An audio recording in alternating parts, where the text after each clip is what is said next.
latest intermediate school news.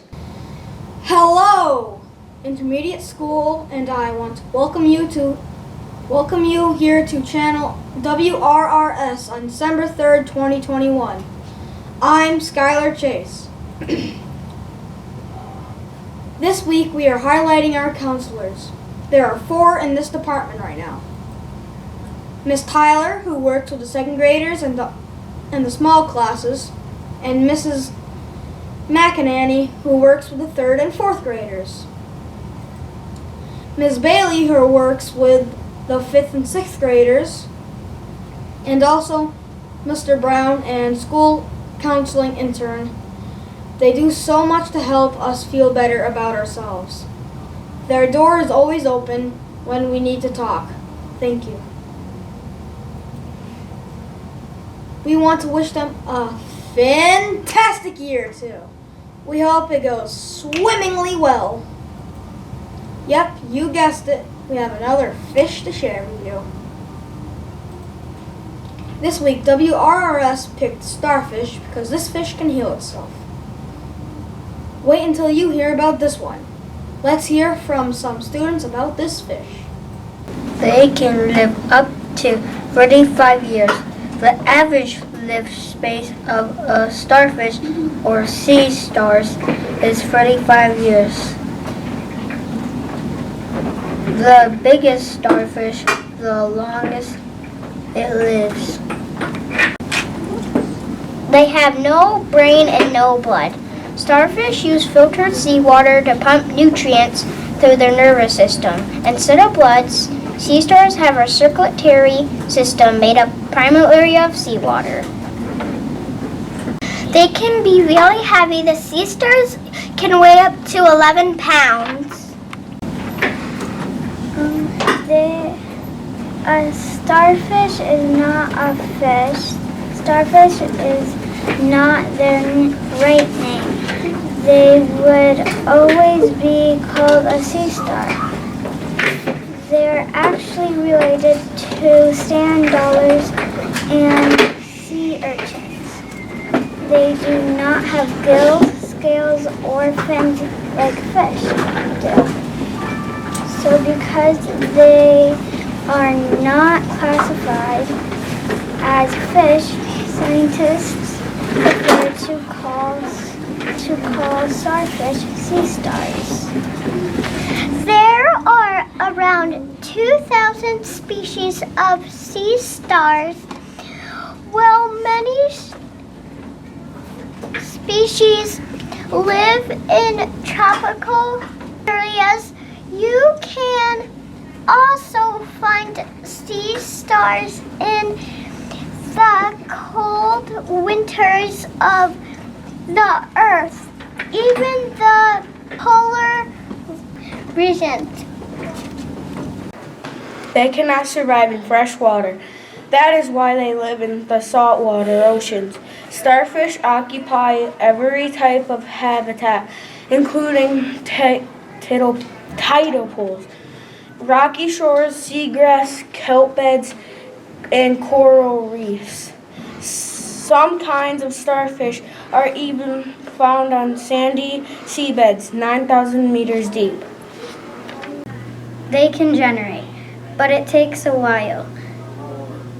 It can take up to a year for a lost limb to grow back. Amazingly, sea stars can generate lost arms, which is useful if a sea star is injured by a predator. It can lose an arm, escape, and grow a new arm later. Sea stars house most of their vital organs in their arms. This means that some species can even regenerate an entirely new sea star from just one arm and a portion of the sea star's central disk. This won't happen too quickly, though it takes about a year for an arm to grow back.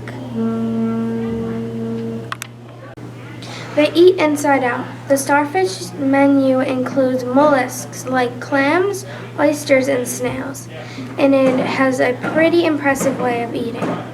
After it After attaching its body to the chosen prey with tiny suction cups, the starfish extends its stomach out through its mouth. Substances called enzymes from the stomach then begin to digest the food. This allows it nutritious grub to pass inside the stomach, which it in turn retracts back into the body where digestion is complete. While you might be most familiar with the 5-armed species of sea stars, not all of them have just 5 arms. Some species have many more arms. For instance, the sun star can have up to 40 arms. Movement. Sea stars also move quite differently from fish while fish propel themselves with their tails. Sea stars have tiny toothed feet to help them move along. Sea stars are protected by armor. Depending on the species, a sea star's skin may feel leathery or slightly prickly. Sea stars have a tough covering on their upper side, which is made up of plates of calcium carbonate with tiny spines on their surface. A sea star's spines are used for protection from predators, which include birds, fish, and sea otters. One very spiny sea star is the aptly named crown of thorns starfish. Sea stars have eyes. Many people are surprised to learn that starfish have eyes. It's true. The eyes are there, just not in the place you would expect. Sea stars have an eye spot at the end of each arm. This means a 5-armed sea star has 5 eyes, while the 40-armed sun star has 40 eyes. Each sea star eye is very simple and looks like a red dot spot. It doesn't see much detail, but it can sense light and dark, which is just enough for the environments the animals live in. Sea stars are invertebrates that belong to a group of animals called echinoderms. There are about 2,000 species of sea stars that range in size from less than an inch to 3 feet wide. In most areas, the presence of sea stars is very important in maintaining the biodiversity of marine ecosystems because they prey on animals that could easily become overpopulated. However, outbreaks of the coral-eating crown of thorns starfish can actually be detrimental to reefs. I hope that everyone is earning sand dollars for respect, responsibility, and safety. Keep up the good work. Mrs. C. Miller's 3rd grade class studied animals. They classified animals according to their category and identified their species. Miss Miller brought in live tadpoles undergoing metamorphosis, a betta fish, a tortoise for reptile, and her rabbits for mammals. They welcomed some friends from other 3rd classes too. Take a look at the pictures.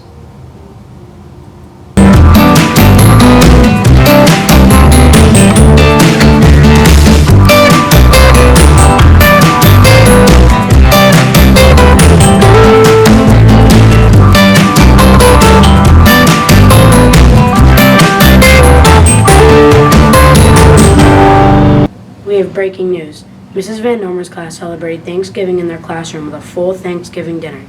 The students learned how to peel potatoes and bake pumpkin pies. Let's see some pictures.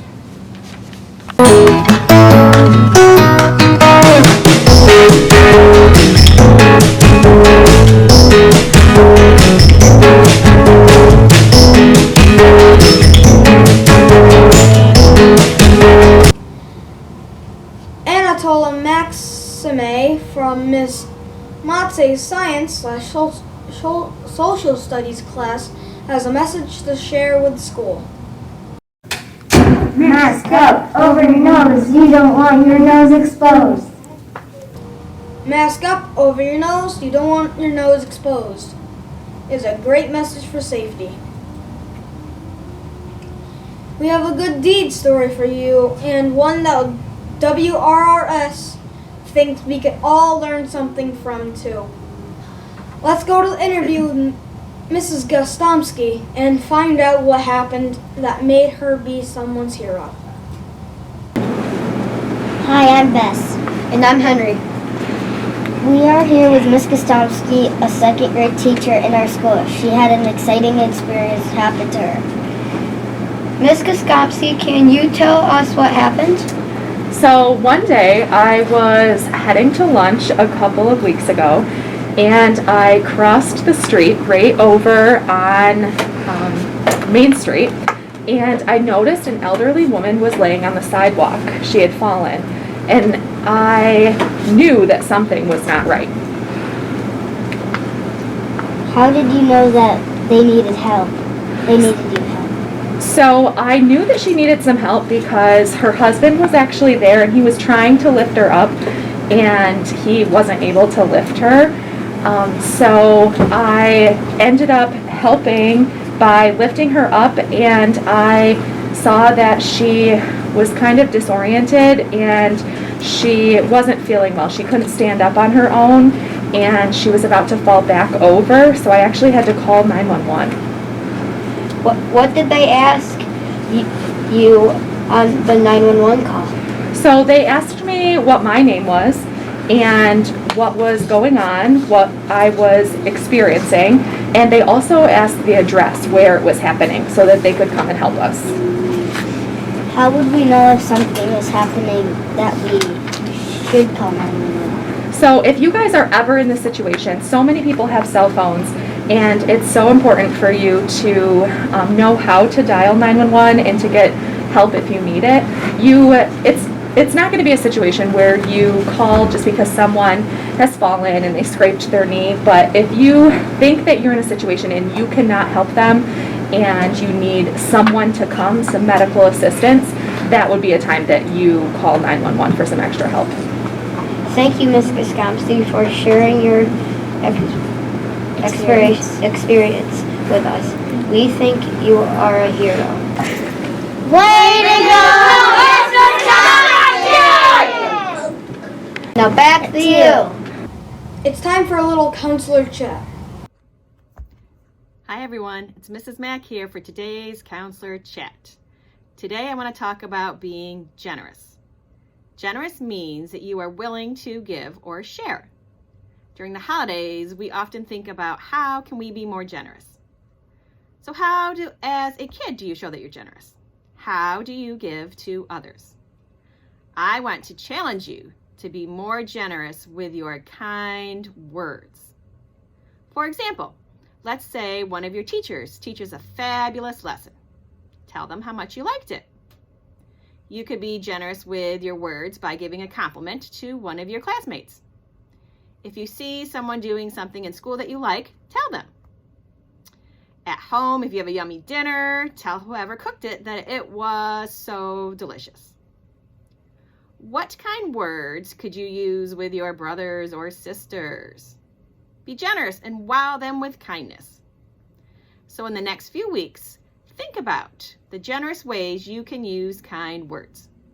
Not only will you make others feel good, I bet it will make you feel good too. Bye for now. Now let's check in with the library. Hello, Intermediate School. Welcome back from Thanksgiving break. We hope that you were able to relax and possibly read a good book. So if you haven't been down to the library, you need to come down. We have tons and tons of brand new books that are out on display, and every day Mrs. Wilsey is emptying more boxes that have tons of brand new books. We have some picture books, we have chapter books, biographies. Yes, tons of new graphic novels. Some how-tos. Yes, so if you have a lot of great books. Yes, so come down and check out our new books.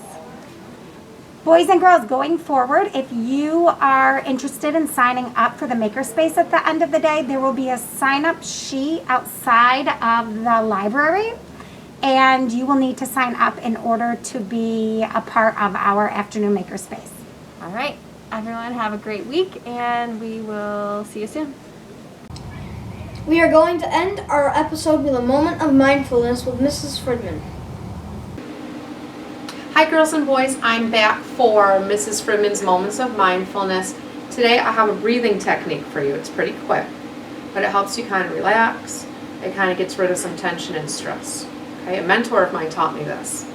So what you do is just stand and you're going to breathe in, take a deep breath, and you're going to clench your fist though, real strong. Inhale, hold it. Now exhale, and at the very end, letting all that tension out. Wiggle your fingers a little bit. Okay, let's try it one more time. Inhale, exhale. At the very end, you really let that burst of air out. Okay, go ahead and try it. Have a good time. This brings an end to our broadcast today. Remember to treat others the way you want to be treated. Do what you're supposed to do and keep yourself and others from harm. Okay, say it with me. We are respectful, we are responsible, we are safe. We are Red Raiders strong. Red!